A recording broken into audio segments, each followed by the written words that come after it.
The traditional art of writing haiku, Japanese short poetry, first started with Buddhist monks in Japan and has now spread all over the world. The spiritual art form emphasizes being in the moment, with the shortness of the poem just 3 lines, a reflection of Zen Buddhism philosophy. Since the Middle Ages, through the tea ceremony, flower arrangement, the martial arts, and not drama, Zen Buddhism, with its emphasis on simplicity, naturalness, and austerity, has been a predominant force in Japanese culture. Here we will look at 9 qualities inherent in Zen and how these qualities relate to the writing of haiku. Don't be scared to look around, discover your environment, and spot the words next to you. Oneness. Zen teaches us that our suffering arises from our sense of separation, from feeling alone and afraid in the world I never made. The practice of haiku is a way of dissolving this feeling of separation by experiencing the unity of our own nature and the nature of everything around us. As Basho wrote to a disciple, learn about pine from the pine and about bamboo from the bamboo. The poet should enter into the object so that the poem forms itself when the poem and object become one. Old pond, a frog jumps in, the sound of water, Basho.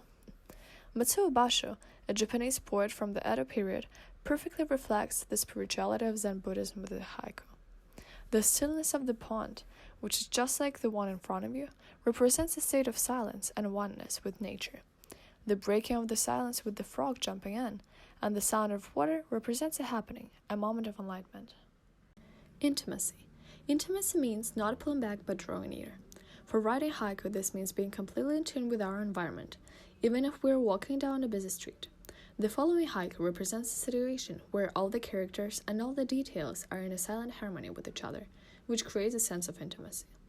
They spoke no word, the host, the guest, and the white chrysanthemum, Ryota. Emptiness. When Bodhidharma, the founder of Zen, met Emperor Wu of southern China, the devout emperor asked him, "What is the fundamental teaching of Buddhism?" Bodhidharma replied, "Vast emptiness and nothing holy." This revolutionary statement has reverberated down through the ages, and its truth is now confirmed by quantum physics. Atoms, the basic stuff of the universe, are 99.9% emptiness. That's the way things are, and we need to be empty so that the things of this world can reveal themselves to us.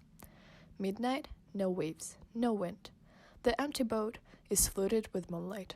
Dogen. Suchness. Suchness, nameless and characterless reality and its ultimate nature. The great mystery of the universe is that out of fundamental emptiness arises such a staggering variety of forms. As Yasutani Roshi, a modern Zen teacher, puts it, the original face of universality moves briskly in detailed particulars.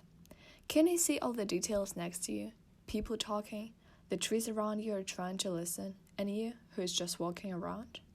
The spring is cold. The puppeteer keeps coughing. Suiha. Uniqueness.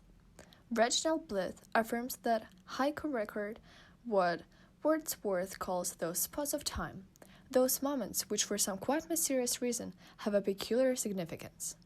Haiku also celebrates the uniqueness of ordinary things, and at the same time shows how that uniqueness contains the universal. Spring rain, a rat is lapping, the Sumida River, Isa. Impermanence. This world is so astonishingly mysterious and beautiful and sad because it's constantly changing. Nothing lasts, everything is in a state of flow.